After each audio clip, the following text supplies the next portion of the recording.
Would you say something about the role of meditation in being in the present moment? The word meditation is very often taken in many directions. In meditation, there is not a meditator and nothing to meditate on. There is only meditation.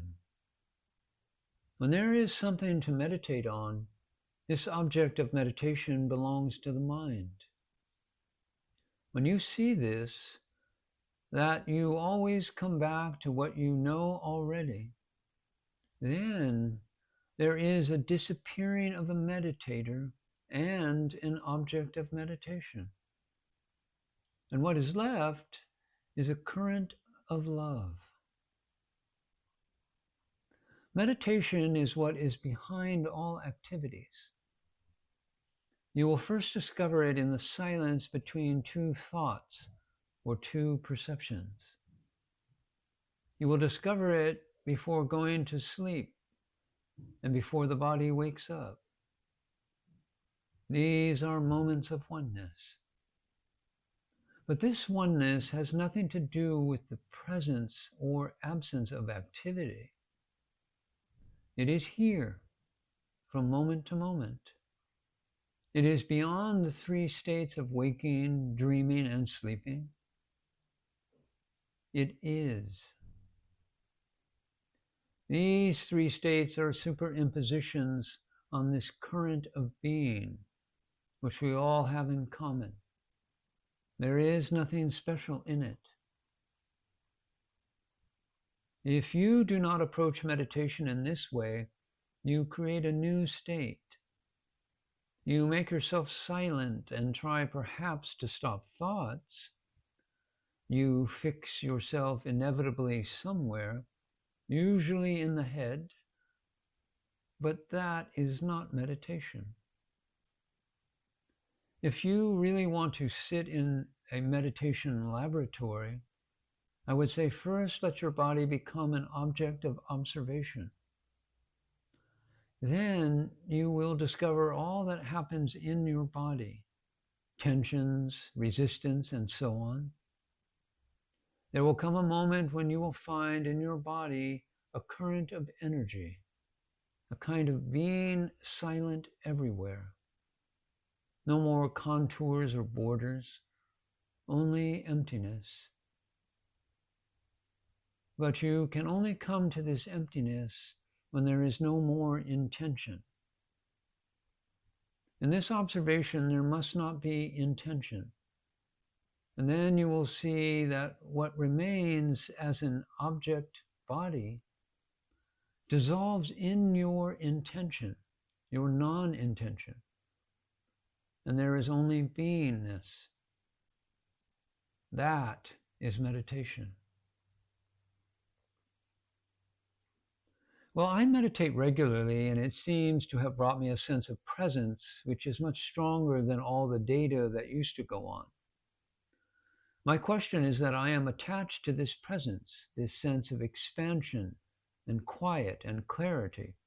It seems that I am on a progressive path, and I am drawn to self-inquiry, but I don't want to give up those feelings of expansion and pleasure. Be more acquainted with observation. You will see that in daily life you don't observe. Take note that you don't observe.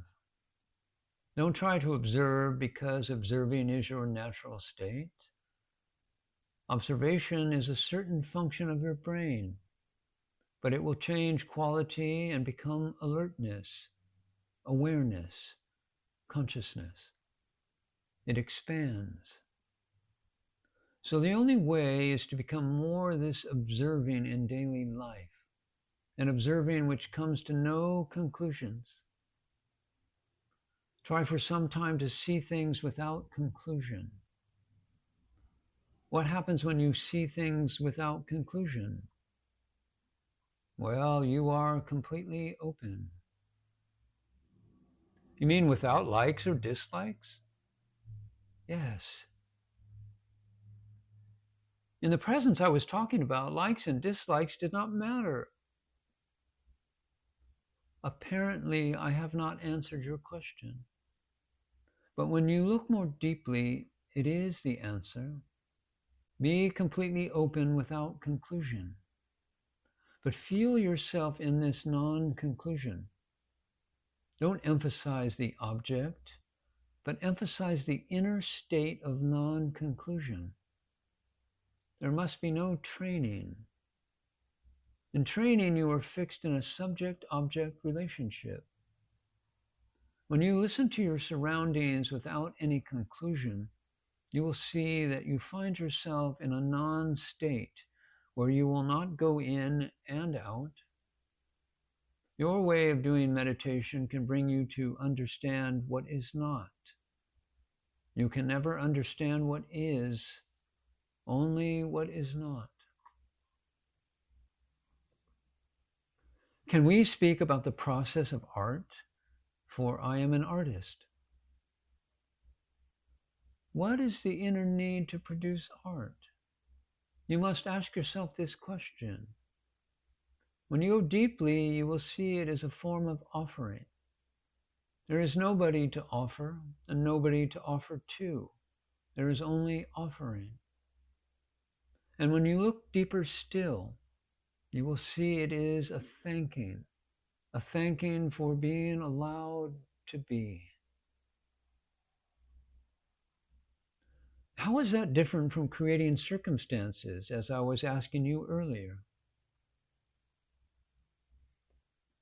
Question your surroundings without concluding.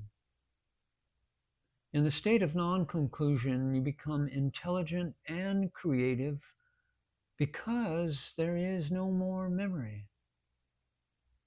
Free from psychological memory, you are open to universal or cosmic memory, and then creativity comes to you. But we must remain in a state of inquiring, because in inquiring, there is no room for a person. It is very important that we come to the point where Mr. Smith doesn't exist. Mr. Smith is a concept, hearsay. It comes from society and education, experiences, and so on. But there will be a moment when you will see that you have lived so long with Mr. Smith, and when you awaken to this fact, you will go away forever. I would say you will no longer have even the reflex to take yourself for Mr. Smith. So if Mr. Smith writes a play and struggles to write it, and along the way he becomes realized, will he then lose interest in writing the play? Creativity comes when there is no Mr. Smith. It comes from inquiry. I will not say there is no use for the faculty of memory, but there is no longer psychological memory. You have an insight, and it must then be realized in space and time. This means you need a certain knowledge, how to mix colors or how to work with proportion, and so on. This realization calls for memory. But the first insight comes without memory, often while waking up in the morning when you say, "That's it." I want to ask you about social action. I have an idea that something needs changing. This idea comes from the person. I can't fit this in with the freedom from the person you are talking about. You must really live with your creation.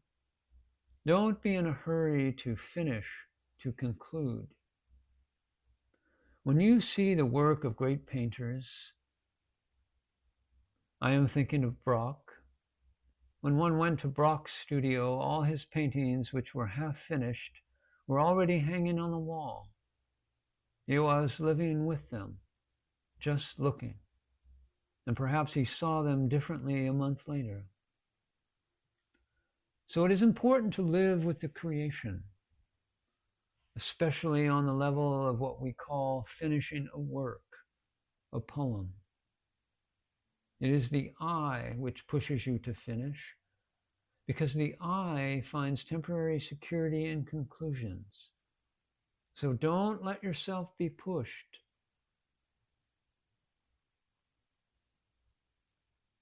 Is there any value in following an archetypical role, like the warrior, for example?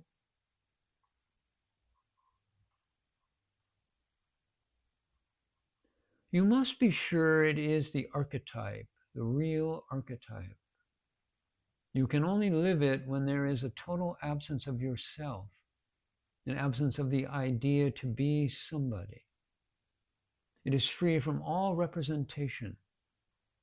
Otherwise, it is not the archetype. What if a man says, I am a provider. I am going to take care of my family. Is he acting in presence? The presence of which we are speaking is beyond past, present, and future. You can never think of this presence, because the moment you think it, it is already the past. I propose a few minutes break.